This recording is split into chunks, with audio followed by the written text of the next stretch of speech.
Entonces, para entender la corriente alterna también y su generación, por supuesto, debemos primero entender un poco algunos aspectos generales del campo magnético.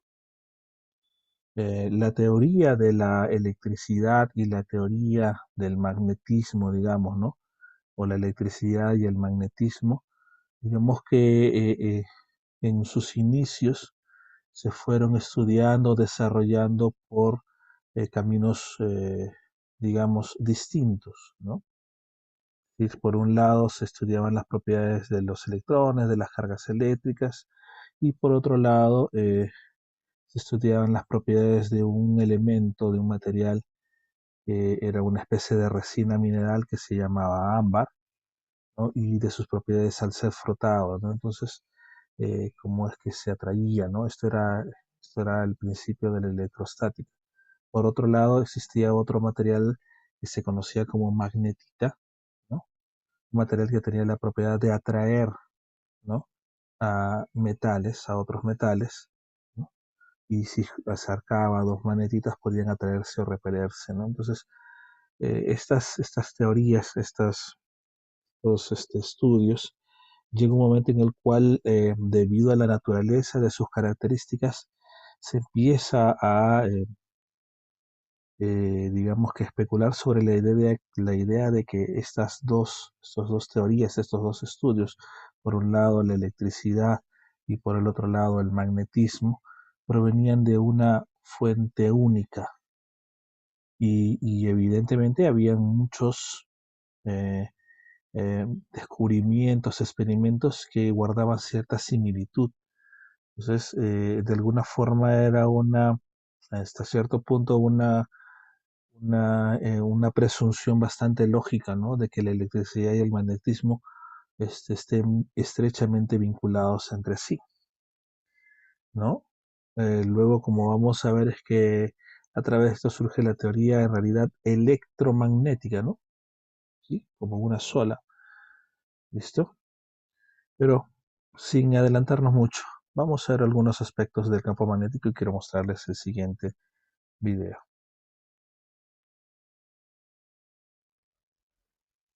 Voy a compartir, ahí me faltó compartir sonido.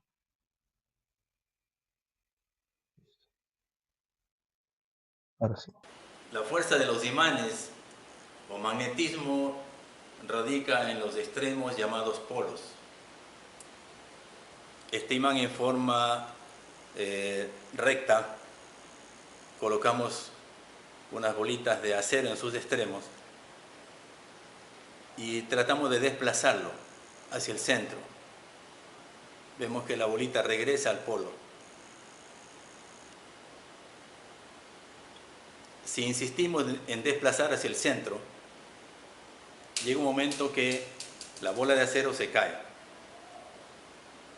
Esto es porque las fuerzas opuestas, polo norte y polo sur, se encuentran en la parte media en donde se neutralizan y se constituye en una zona en donde no hay magnetismo, denominada zona neutra o nula. De igual manera ocurre en un imán en forma de herradura. En los extremos o polos está el magnetismo, en la zona neutra no hay magnetismo.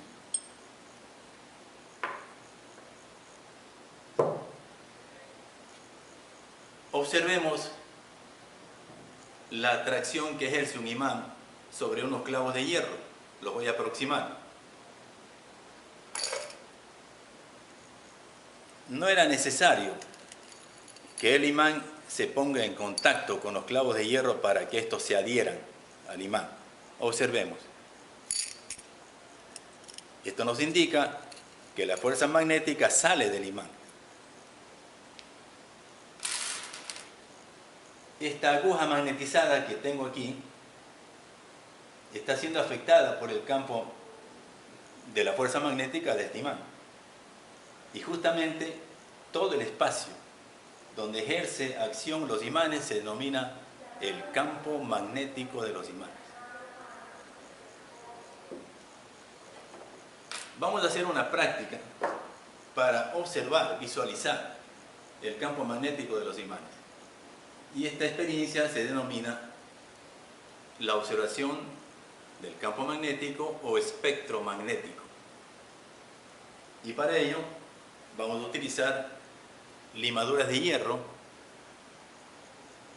que vamos a esparcir sobre una cartulina donde vamos a colocar en su parte de abajo los imanes y en la parte superior observar cómo las limaduras de hierro van a adquirir ciertas formas, que será la forma del campo magnético.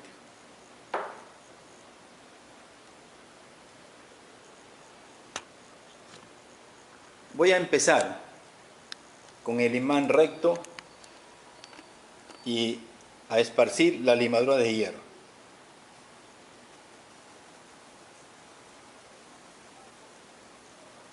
Vemos que estas limaduras van adquiriendo cierta forma y se van ubicando la mayor cantidad de ellas en los extremos del imán. Agitando la cartulina mejoramos la configuración y tenemos extremos del imán, mayor cantidad de limaduras de hierro. Un extremo, un polo, otro extremo, otro polo. Y en la parte media vemos que los polos tratan de unirse entre ellos y han configurado estas líneas que las denominamos líneas de fuerza magnéticas. Y todo el espacio alrededor, hasta donde alcanzan las líneas, es el denominado campo magnético. Este es el espectro de un imán recto.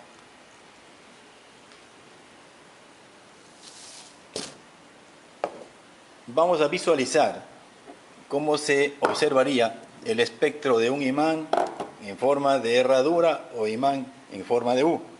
Una vuelta formando el campo magnético, tratando de unir sus polaridades respectivas.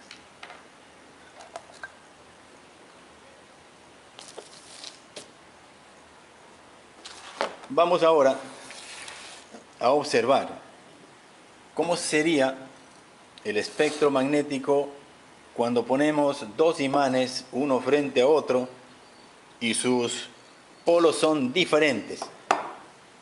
Aquí tenemos sur frente a norte. ¿Jefe?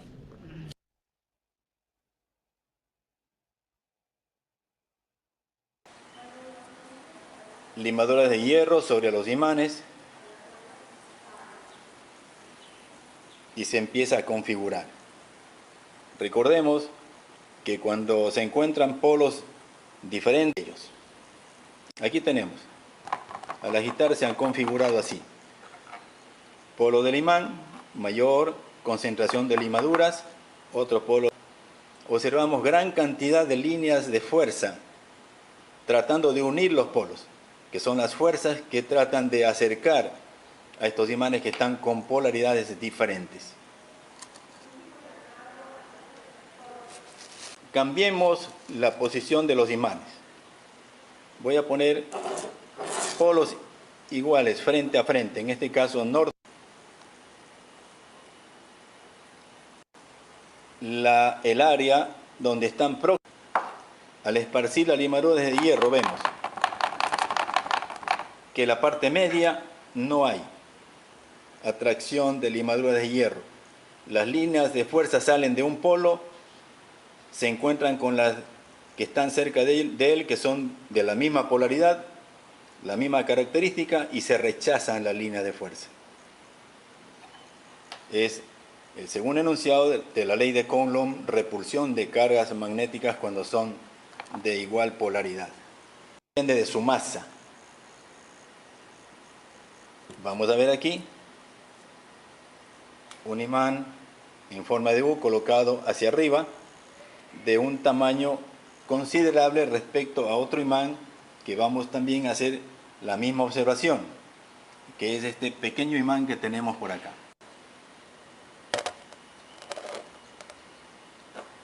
De hierro.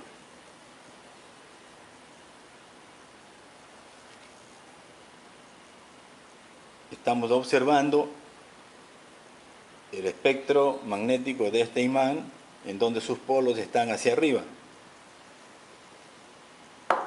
para tener una apreciación de su intensidad del campo. Miren, hay una concentración intensa de limaduras de hierro en sus polos, líneas de fuerza que se abren a considerable distancia, bastante área. El tamaño es de mayor masa, de mayor potencia. Ahora colocamos el imán de menos masa, más pequeñito. Hacemos bastantes limaduras para ver cómo se...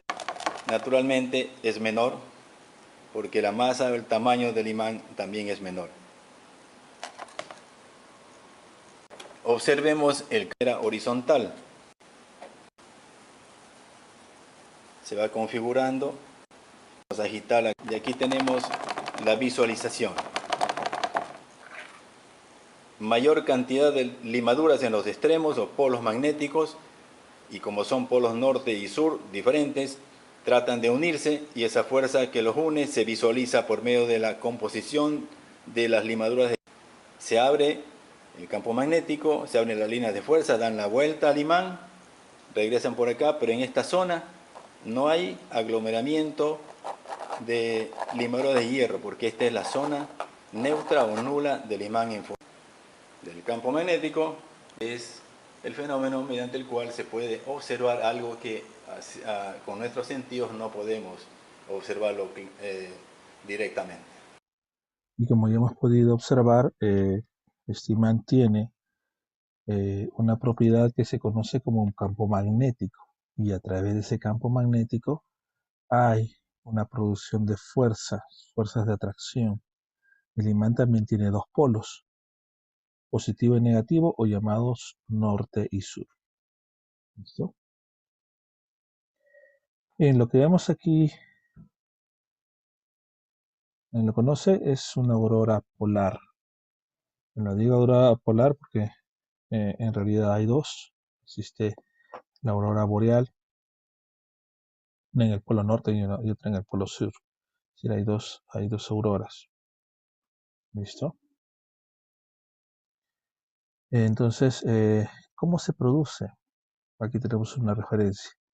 Cuando las partículas cargadas, protones y electrones, son guiadas por el campo magnético de la Tierra e inciden, chocan con la atmósfera cerca de los polos, ¿no? Es decir, las partículas eléctricas cargadas al llegar a la Tierra, ¿no? Llegan a la Tierra y son conducidas como si fuesen ríos, ¿no? Unas hacia el polo norte y otras hacia el polo sur. Es decir, los electrones van en un sentido y los protones van en otro sentido de la corriente. Y cuando se concentran en uno de los polos, ¿no? Ya sea este, norte o sur, ¿sí? Chocan con los átomos y moléculas de oxígeno y nitrógeno, que constituyen los componentes más abundantes del aire, de la atmósfera. Entonces lo que ocurre es que parte de la energía de la colisión excita a esos átomos a niveles de energía tales que cuando se desexcitan, es decir, los electrones aumentan de nivel, ¿no? Que cuando regresan a su nivel inicial, pues devuelven energía, esa energía en forma de luz visible, y eso es lo que estamos viendo aquí en la imagen. Vemos aquí unas tomas de fuera de la Tierra, ¿correcto? Aquí con la concentración de cargas eléctricas, ¿no es cierto?, en uno de los polos, y la respectiva liberación de esta energía en forma de luz, ¿cierto? En forma de luz, y otras dos vistas exteriores, ¿no? Entonces, el tema que vamos a ver hoy es el campo magnético, como introducción a la energía o a la corriente alterna, por supuesto. Ya habíamos visto en el video de un imán. El imán tiene un eje magnético, es la línea que une los dos polos. Si tengo aquí los dos polos, un imán de barra, es una línea que está pasando por el eje, ¿no? Por el eje de ambos polos. La línea neutra es la línea donde se unen los polos y en ese punto no hay magnetismo, como ya vimos. Los polos son los dos extremos del imán donde las fuerzas de atracción son más intensas. Valga decir que los polos magnéticos, no están en el extremo precisamente de este imán de barra, sino a cierta distancia, en la posición que estoy marcando. ¿Correcto? Existen dos polos, polo norte y el polo sur, también denominados polos positivo y negativo respectivamente. Es decir, el polo norte se asigna también con un signo más y el polo sur con signo menos. ¿Correcto? Y acá está la imagen que pudimos ver, ¿no? Esta es una forma de visualizar el campo magnético, ¿no? Si se trata de un tipo de imán como de otro, la máxima fuerza de atracción se halla en sus extremos, llamados polos. Observen que aquí se puede delinear en la imagen, ¿no? La forma, pero el punto de concentración está más o menos acá. No exactamente en los extremos, pero muy cerca de ellos, a cierta distancia, ¿no? Ese punto es el punto de máxima, donde se ejerce el magnetismo en su mayor intensidad, tanto al norte como al sur. Y entonces es ahí donde convergen las líneas de limadura que se forman cuando nos acercamos a un imán, ¿no? Ahora, si yo parto este imán en dos, no es que vaya a ocurrir que el polo sur se separa del polo norte y queda un imán positivo y otro negativo, ¿no? No, cuando se parte un imán en dos, lo que se tiene es dos imanes con otra vez dos polos norte y un polo sur, los dos polos norte y el polo sur respectivamente, ¿no? Al dividir entre dos, el imán sigue siendo imán, sino que es un imán más pequeño, pero con polos norte y sur también. No existe la posibilidad de tener un imán con un solo polo. A diferencia de las cargas eléctricas, pues puedo tener cargas juntas, ¿no? En un dipolo se llama carga positiva y carga negativa. Y también pueden estar separadas, positivo y negativo. Pero en el caso del magnetismo y del imán, no hay forma de que los dos polos estén separados. Hay alguna teoría por ahí, pero no existe el monopolo magnético. Siempre va un positivo acompañado de un negativo. ¿Listo? Ahora, el tema con la Tierra es que cuando antiguamente se utilizaban brújulas, los chinos trajeron las brújulas, y las brújulas al ser magnetizadas apuntaban hacia una ubicación específica que luego se llamó como norte, ¿correcto? Nos indicó algo implícitamente, que la Tierra también es un imán y que se alinea con el imán de las agujas ¿no? de la brújula, ¿correcto? Es decir, la Tierra también tiene un polo norte y un polo sur. Pero ojo, el norte geográfico de la Tierra no está alineado en realidad con el norte magnético de la Tierra. Siempre hay una pequeña desviación, ¿sí? Entonces, el magnetismo de la Tierra, esa desviación puede deberse justamente al hecho de que la Tierra gira sobre un eje y gira alrededor del Sol. Puede verse esto. Pero lo que sucede aquí es que la Tierra también es un imán, un gran imán, donde, ¿sí? El norte magnético está acá, porque lo que atrae es al sur de la aguja, ¿no? Y viceversa. Entonces, en realidad, el norte de la Tierra es un sur magnético y el sur de la Tierra es un norte magnético, ¿sí? Porque solo eso explicaría. Ustedes saben que no puedo alinear sur con sur o norte con norte porque se repelerían. Y la idea de que se alineen es porque justamente hay un polo positivo con un polo negativo, un norte con un sur para que pudiese ejercer esta fuerza, ¿sí? Entonces, la Tierra así que ha demostrado que es un imán gigante, donde uno de los polos es norte, ¿no? Y el otro es sur, ¿correcto? Muy bien.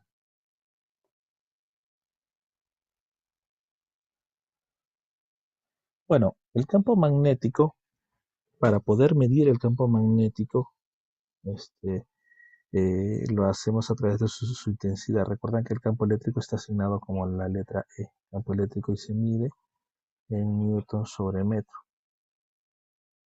¿correcto? Newtons por metro. El campo magnético, el campo magnético que sería el equivalente a la fuerza sobre la carga ahora magnética, ¿no? Se mide en Tesla, Campo magnético se mide en Tesla o 1 Newton sobre ampere por metro. Ampere por metro. Tesla sobre Tesla, un Tesla, que es la unidad del campo magnético, es igual a o equivale a 1 Newton sobre ampere por metro. ¿Correcto? Y es vectorial también, por supuesto, como lo es el campo eléctrico. ¿No? Ahora, un detalle con esta fórmula, este Q con asterisco se está asumiendo como si fuese el equivalente a la carga eléctrica, sino que en este sentido se llamaría carga magnética puntual, ¿no? En realidad no hay una carga magnética puntual Q, ¿no? Como en el caso de la electricidad del electrón, sino que es un simbolismo. Ahora, las líneas del campo magnético, ¿no?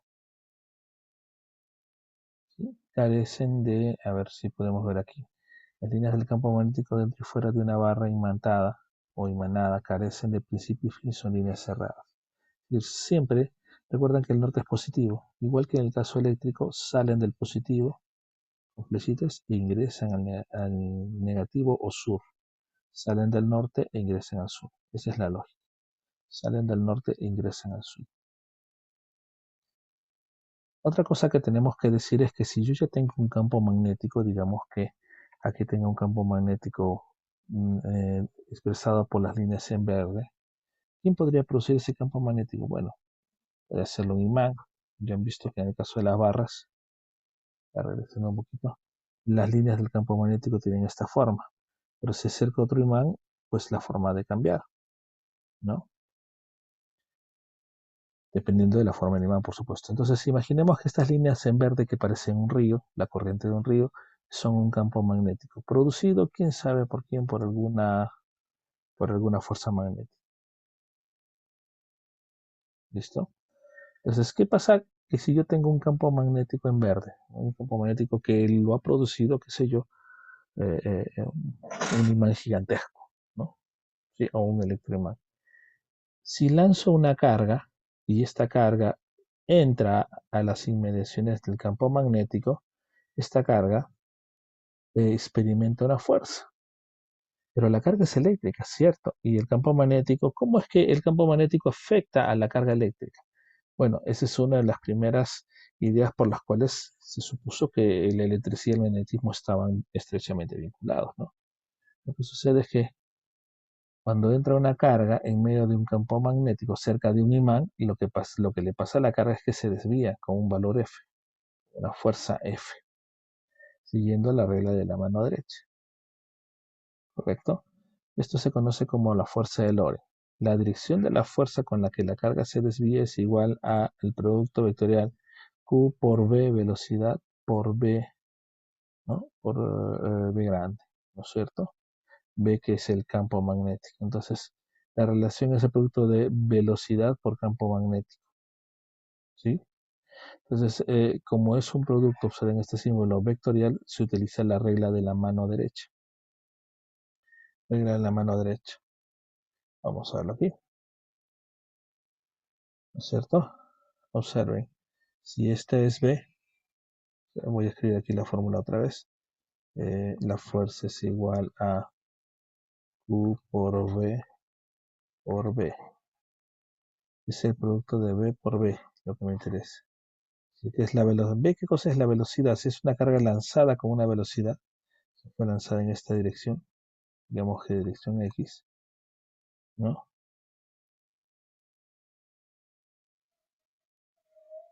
¿Correcto?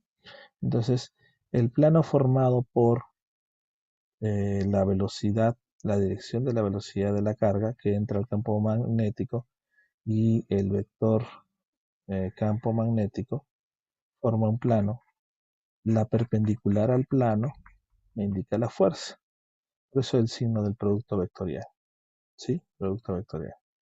Entonces, la fuerza que se produce es perpendicular a la velocidad con la que fue lanzada la partícula y al campo magnético.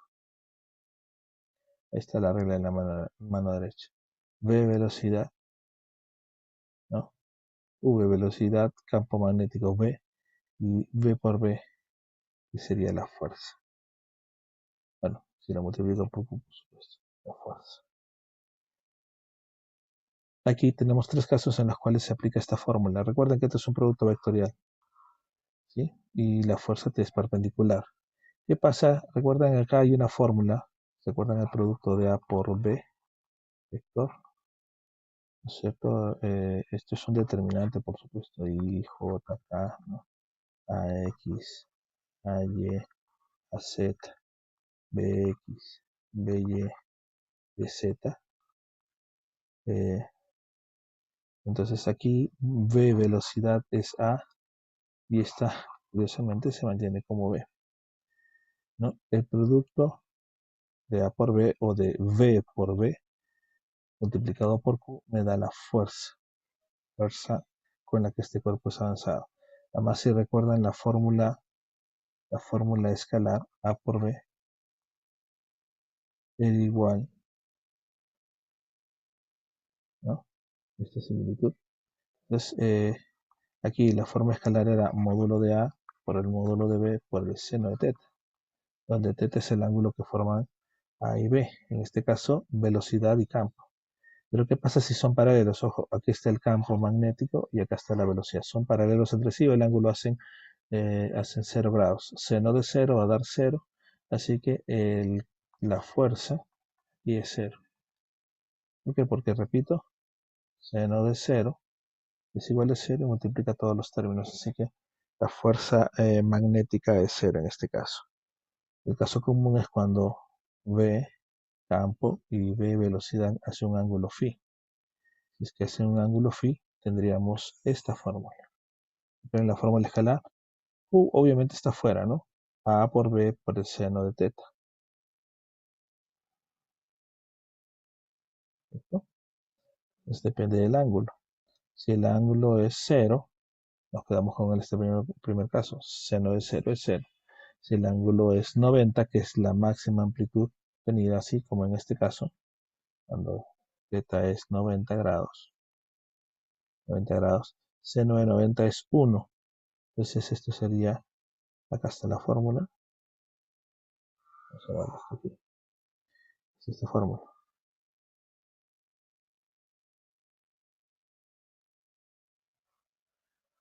La fuerza es igual a Q por V, velocidad por V, campo magnético, perpendicular a la velocidad y al campo magnético, es decir, es hacia arriba. ¿Listo? Entonces, esas son las posibilidades. En conclusión, tengo un campo magnético que lo puede producir en imán, pero si hay una carga eléctrica cerca de ahí, va a experimentar una fuerza según la ley de Lorentz.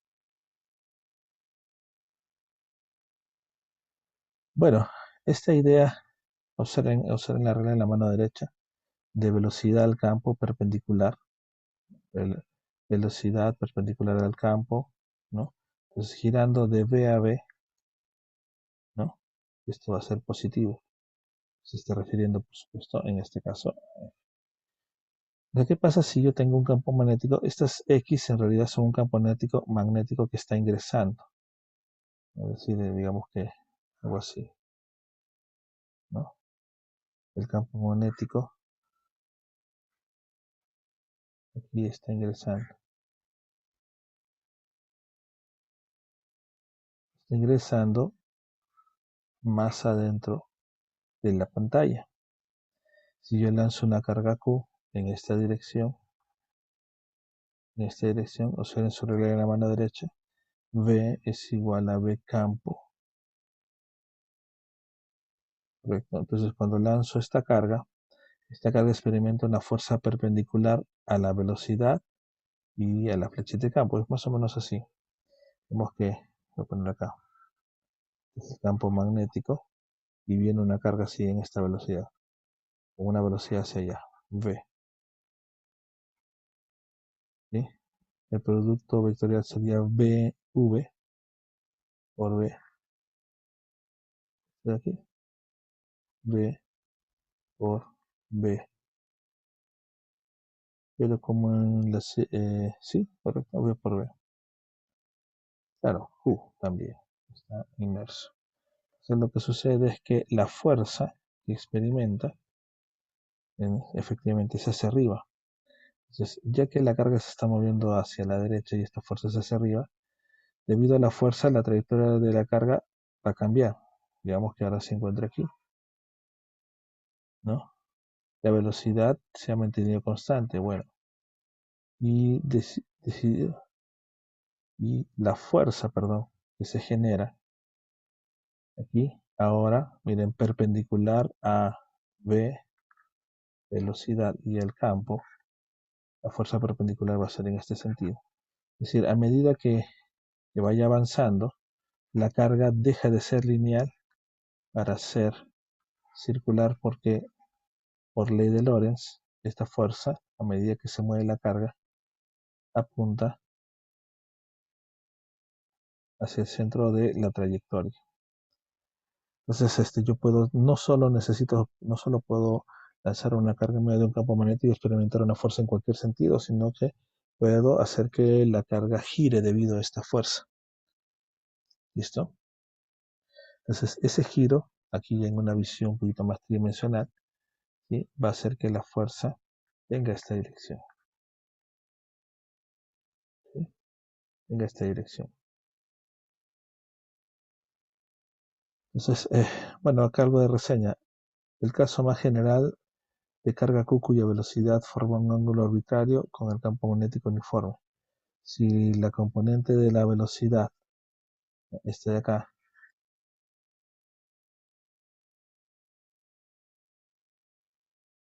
¿sí? A ver, vamos en la dirección.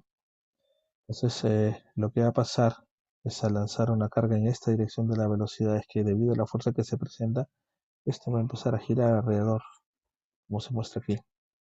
Entonces, lo que hace es que la fuerza magnética que se desprende permite moverse en círculos avanzando, ¿no? Si hay una velocidad fuerte, como si fuese un helicoide. Este principio de circulación de carga se usa en muchos equipos electrónicos, por ejemplo el del microondas.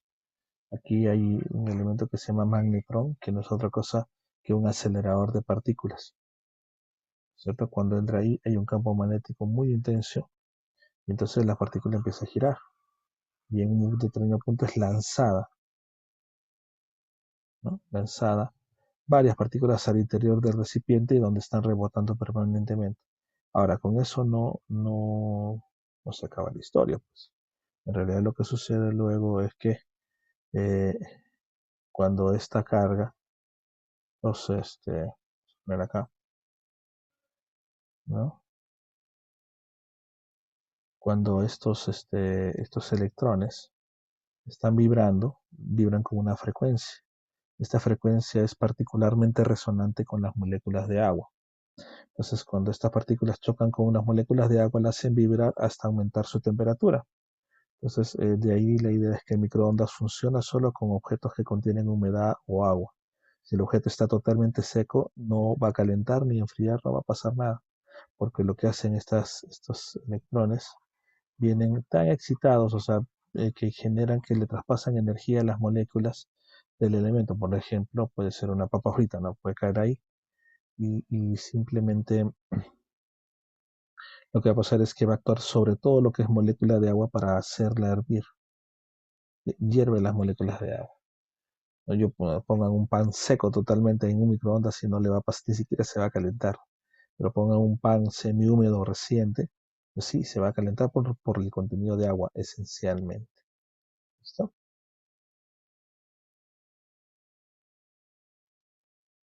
Vamos a hacer este proceso bastante rápido porque no involucra mucho nuestra parte. Eh, Cuando explicaba esto, ¿no? Teníamos un campo magnético entrando hacia la pantalla y una velocidad paralela a la pantalla. F se generaba perpendicular, pero a medida que iba cambiando la trayectoria, F cambiaba de dirección, ¿no? Entonces empezaba a girar permanentemente. Esta F es una fuerza centrípeta. Si recuerdan, movimiento circunferencial o circular, como se le conoce, ¿no? Es una fuerza que la fuerza centrípeta es el producto de aquellas fuerzas que van hacia el centro menos las que intentan salir hacia el centro. Y estas fuerzas normales también ¿no? normales, son aquellas fuerzas que son las que producen la trayectoria curva, ¿no? Fuerza normal. Justamente utilizando ese principio de fuerza centrípeta, recordando la fórmula, fuerza centrípeta es igual a masa por aceleración centrípeta, que es masa por velocidad al cuadrado sobre el radio.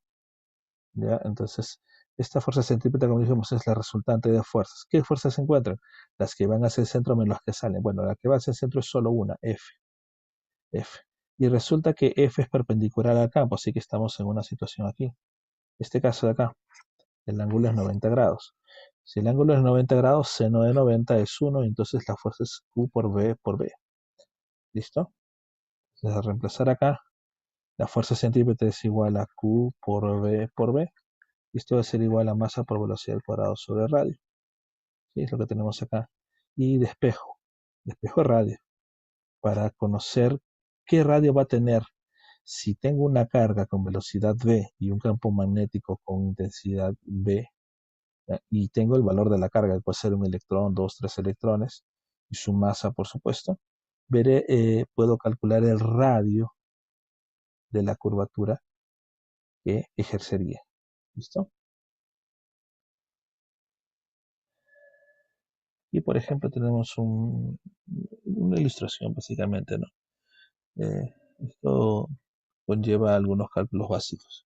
Por ejemplo, en un horno de microondas se emite ondas electromagnéticas de frecuencia 2450 MHz. Estas frecuencias, ¿sí?, son resonantes con las moléculas de agua. ¿Qué intensidad de campo magnético se requiere para que los electrones se trasladen en trayectorias circulares con esa frecuencia?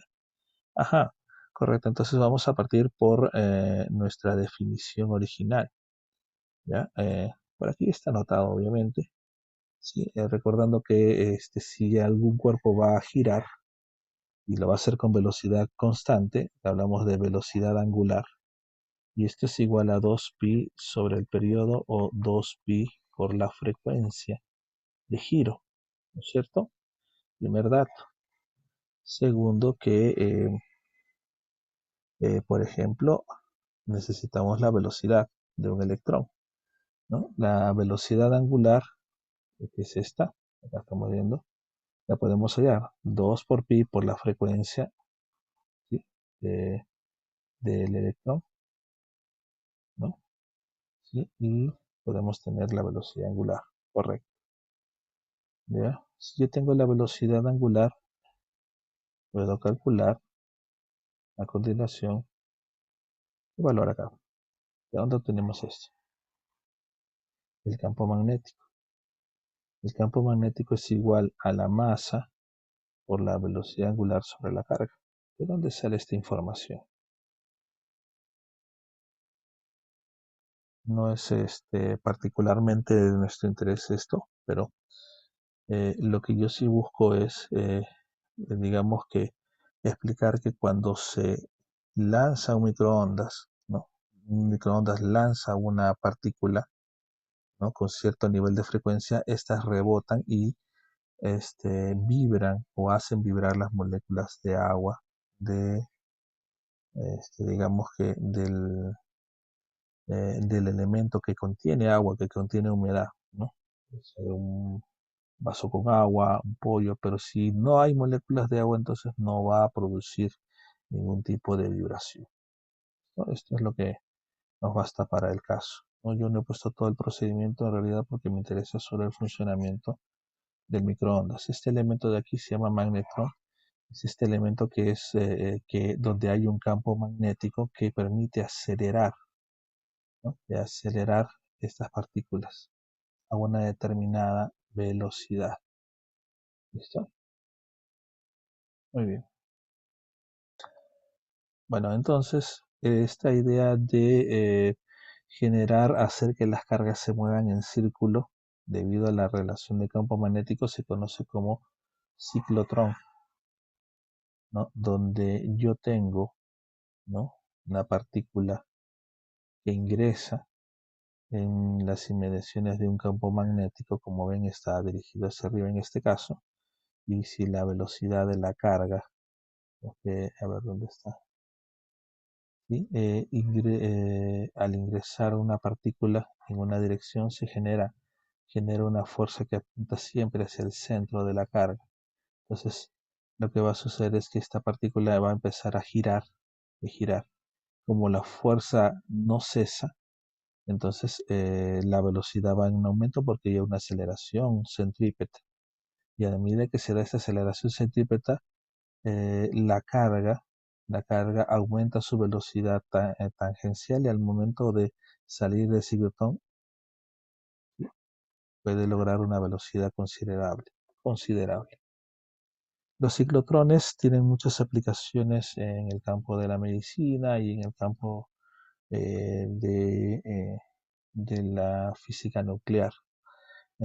Hace algunos años, bueno, varios años atrás, se, digamos que eh, se hablaba de construir un ciclotrón gigantesco, ¿no? En la Tierra poder acelerar, ¿no?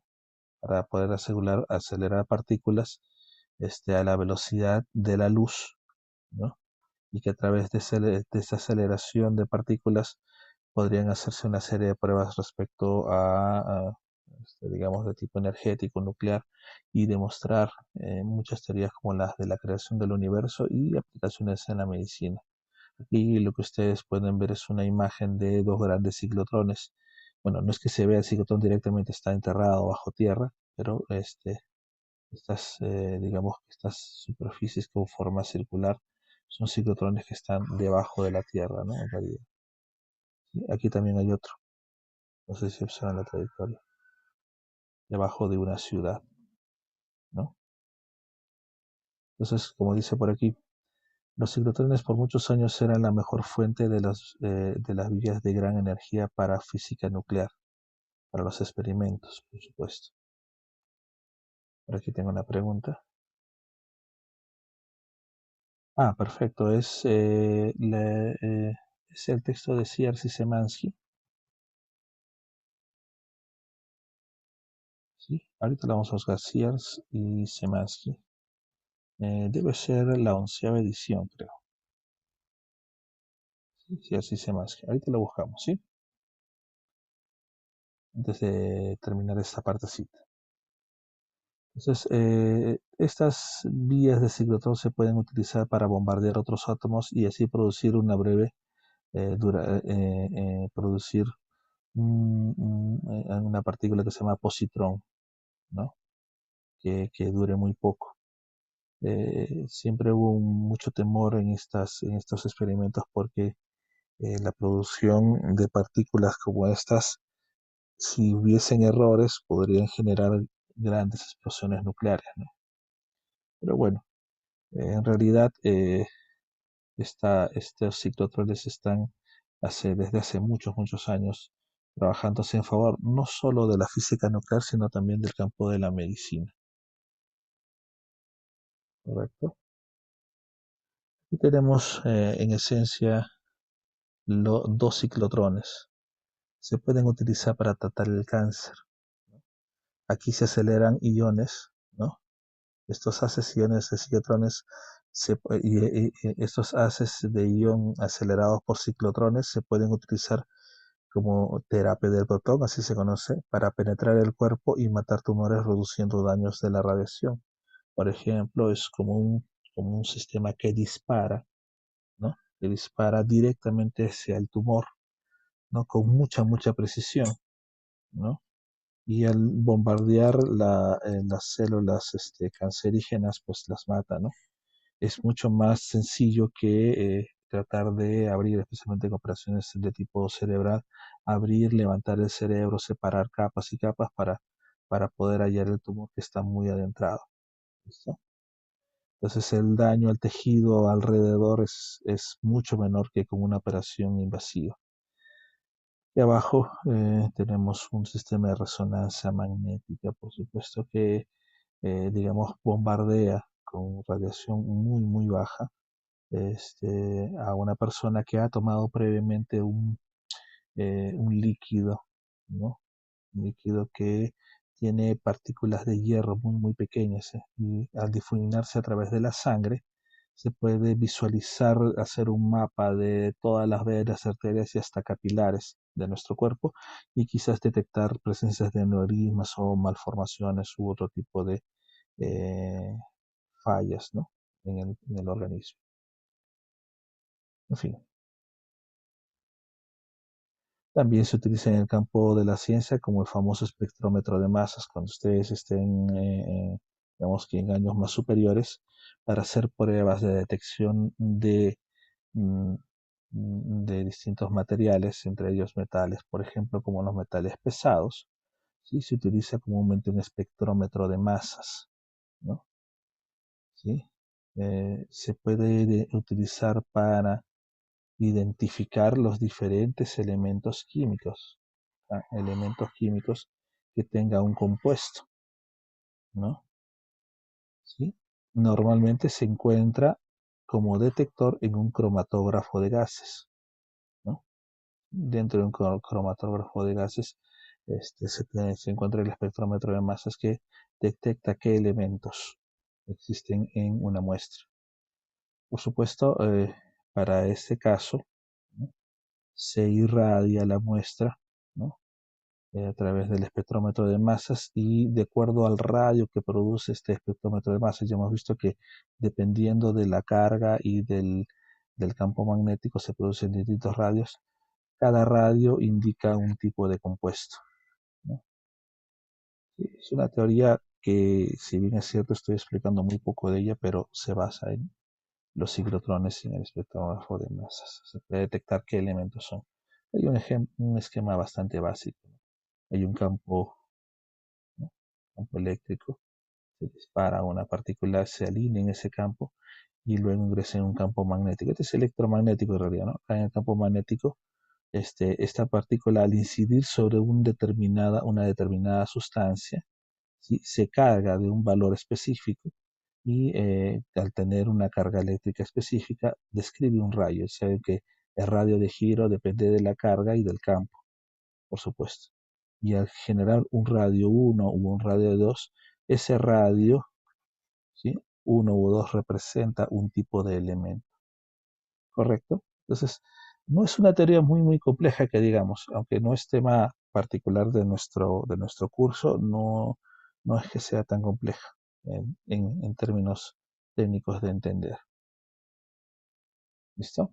Muy bien. Bien, vamos a...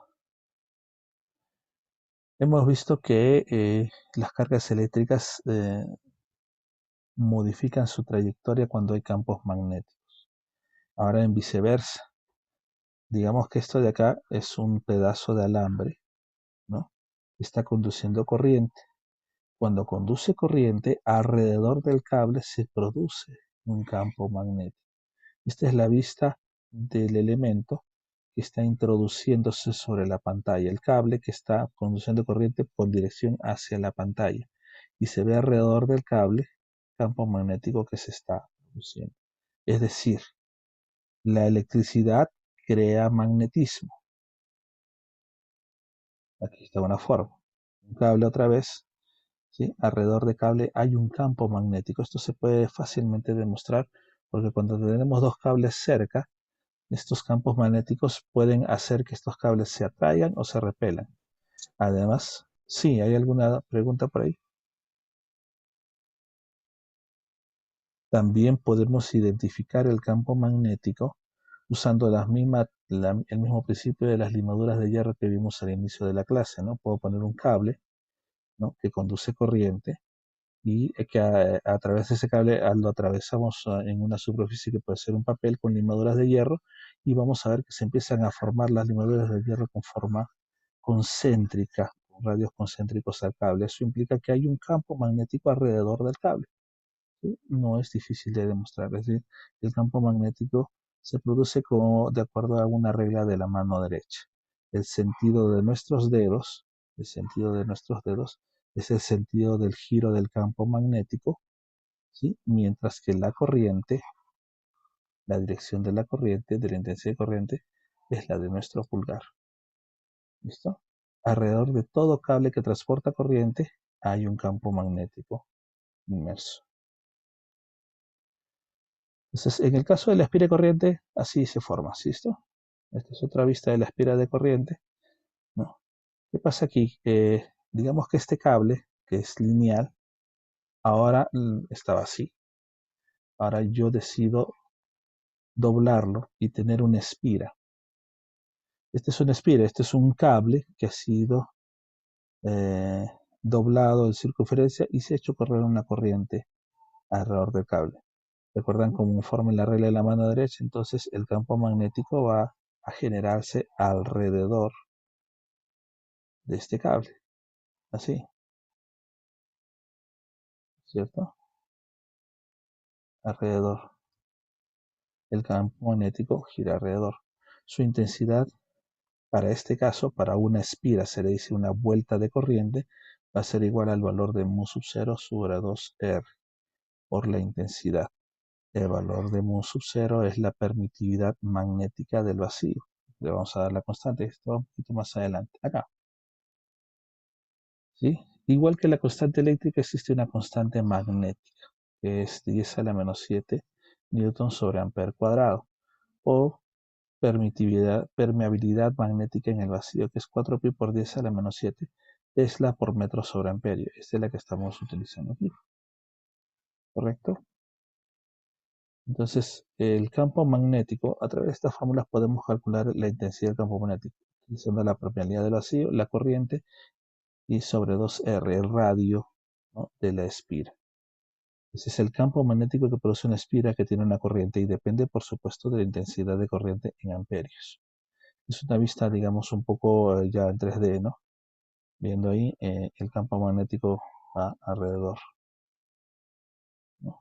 Alrededor de... ¿no? Entonces lo que va a pasar es que gira y va entrando, ¿no? Porque alrededor todo esto se forma. El campo magnético van a haber flechitas saliendo así, porque como gira, sale por acá. Entonces se va a concentrar las líneas del campo magnético en el centro de la espira. Así, ¿listo? Entonces ahí sí se ve mejor. Las líneas del campo magnético se están produciendo alrededor del anillo, o sea, la espira, y se concentran porque se aglomeran las líneas en el centro y hay un campo magnético con su polo norte, polo sur. Es el principio del electroimán, ¿no es cierto? Si yo tengo un cable y le doy una vuelta y lo hago pasar corriente, por ejemplo, como una batería, se convierte este cable en un electroimán. ¿Por qué? Porque se genera un campo magnético alrededor de este. Con una sola espira, bueno, y esto se puede demostrar otra vez colocando este cable alrededor de un papelito y limaduras de hierro, ¿no? Y se va a formar justamente esta configuración, ¿no? Perfecto. Ahora, si yo tengo varias espiras, o sea, acá hay una espira es una sola vuelta, le doy otra vuelta, le doy otra vuelta, entonces el campo magnético va a aumentar tantas vueltas haya, ¿no? Donde el número de vueltas va a ser n. Si acá hay una, dos, tres vueltas, el campo magnético se triplica. Si tengo cuatro vueltas, el número de campo magnético se cuatriplica, ¿cierto? Y la fórmula, esta es una vista de perfil, ¿no? El campo magnético que se produce en esto que se conoce como solenoide, también se le llama bobina, ¿sí?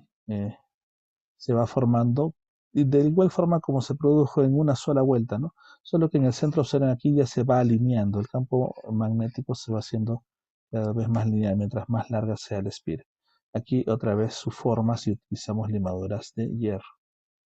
Entonces, si es muy largo esta solenoide o bobina, el campo magnético se puede considerar justo en el centro casi como lineal, como si fuese una sola corriente, ¿no?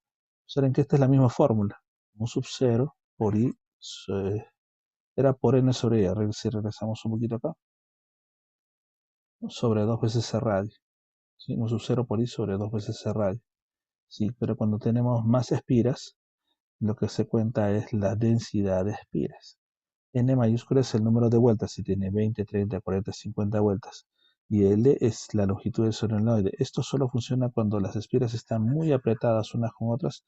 La longitud del solenoide cuenta como buena aproximación, por supuesto, ¿no? O puede ser n minúscula, que es n sobre l, es lo mismo. El campo magnético se puede calcular a través de la siguiente fórmula, ¿no? Repito, mu sub 0 por n, cuántas vueltas hay, por L, qué tan largo es, y por la intensidad de corriente. Es el campo magnético creado por un solenoide al interior del solenoide, que ya es casi lineal, ¿no? Casi lineal, paralelos entre sí. Ahora, paso más, ¿qué pasa si este solenoide, que es como un resortito, lo giro y lo formo así? Pues junto. Esto se llama toroide. ¿Cuál es la diferencia? Observen que en el caso de un solenoide, acá, el campo magnético se concentraba bastante en el centro, pero alrededor, aunque era menos, todavía había campo magnético. ¿Qué pasa si se forma un toroide? Pasa que ya no hay forma de que salga el campo magnético y todo se queda concentrado dentro de la espira. No va a salir campo magnético. El campo magnético se queda muy concentrado en la espira, se fortalece, se aúna, se concentra. En un toroide ya no sale. Entonces, el campo magnético de ese toroide, no estamos haciendo el cálculo para nada, en realidad fórmula nos interesa, mu sub 0, n número de vueltas, y en la intensidad de corriente eléctrica, R el radio medio del toroide, es el punto medio, y también sobre 2pi, por supuesto. ¿Ya? Entonces, de acuerdo a la configuración de la corriente del cable de que conduce la electricidad, el campo magnético tendrá alguna forma en particular. Bueno, ¿qué es el flujo magnético? Ya habíamos hablado del campo magnético, ¿ya? Me voy a centrar en esta figura. O mejor aún, voy a regresar acá. Digamos que yo tengo un campo magnético.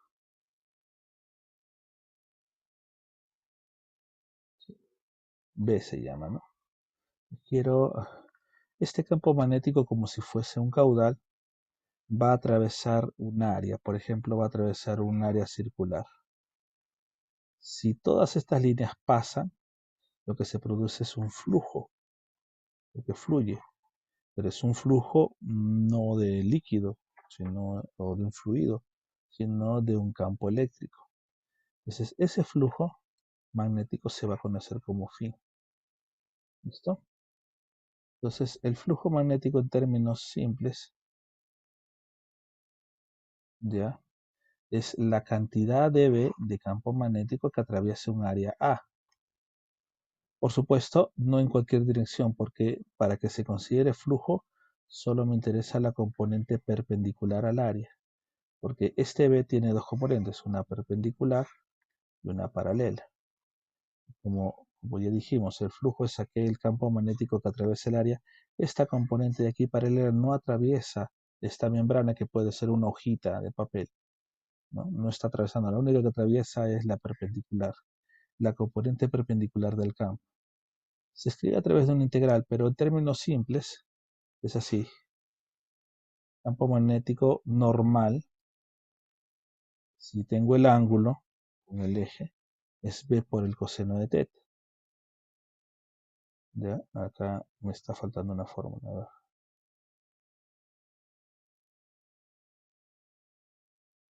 Sí, me falta una fórmula. Está borrada acá. Voy a escribirla. El flujo magnético es igual ya a la componente del campo magnético perpendicular al área, sería B por el coseno de θ, ya, y por el área, A. En resumen, esto es A por B por el coseno de θ, ¿no? La componente perpendicular que atraviesa el área. La unidad del flujo magnético es el Weber, Weber, que es igual a un Tesla por metro cuadrado. Claro, el área está en metros cuadrados. Todo esto de aquí, aunque sea componente, es Tesla. Tesla por metro cuadrado, Weber. Este es el flujo. Ya, mientras mayor sea el campo magnético, mayor es el flujo, por supuesto. Ahora, me interesa, repito, la componente perpendicular al área, porque la paralela no atraviesa el área, sino pasa sobre el área, es decir, no produce flujo magnético. Aquí otra vez la imagen, aquí tengo un campo magnético B que ha atravesado esta área circular, ¿no? Y el ángulo θ. Pues es ese es una perpendicular a la superficie, la normal. Entonces, lo que me interesa del campo es esta componente, no la componente paralela. Esta componente es B por el coseno de θ. Es la que atraviesa esta membrana en gris. Entonces, esta es mi fórmula. B por A por el coseno de θ es el flujo para una vuelta. Ya yendo al caso de la corriente que vimos hace un instante, la corriente como forma una circunferencia, esa circunferencia imaginaria, bueno, es un círculo, ¿no? Es un círculo, ¿no? De área A. Si el campo magnético atraviesa este círculo, se produce un flujo magnético, este de acá. Pero si ese flujo atraviesa no solo una vuelta, sino una segunda vuelta, o sea, atraviesa una área, dos áreas, ¿no? Entonces el flujo magnético será el doble. Y si da otra vuelta, 3 veces el área, 4 o 5 veces. Es decir, el flujo magnético a esta expresión para una sola área circular se multiplica n veces el área circular. Es decir, si yo tengo una espira es esto, una vuelta. Acá hay una vez el área, acá hay otra vez el área, y aquí otra vez el área. Entonces n, por ejemplo, aquí sería 3. Si el campo magnético atraviesa a 3 áreas el mismo, entonces el flujo magnético es 3 veces esta área, o n veces el flujo de una sola de ellas. ¿Listo? Muy bien.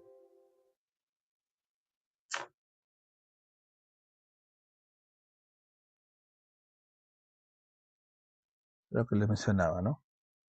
De aquí justamente saca la batería magnética de partículas con carga en un campo magnético.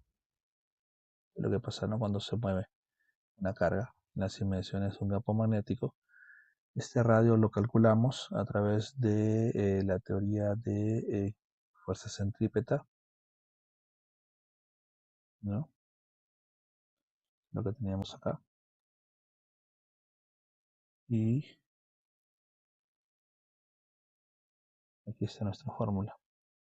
Claro, la velocidad angular es igual a la velocidad tangencial sobre el radio, es igual a la velocidad tangencial por Q por B sobre masa por velocidad. Estamos readecuando la expresión porque estamos recombinando con la ecuación acá, 2711, esta de acá.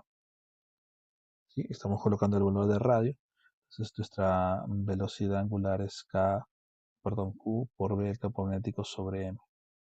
Es lo que nosotros obtenemos en nuestra diapositiva. Lo vamos a mostrar aquí.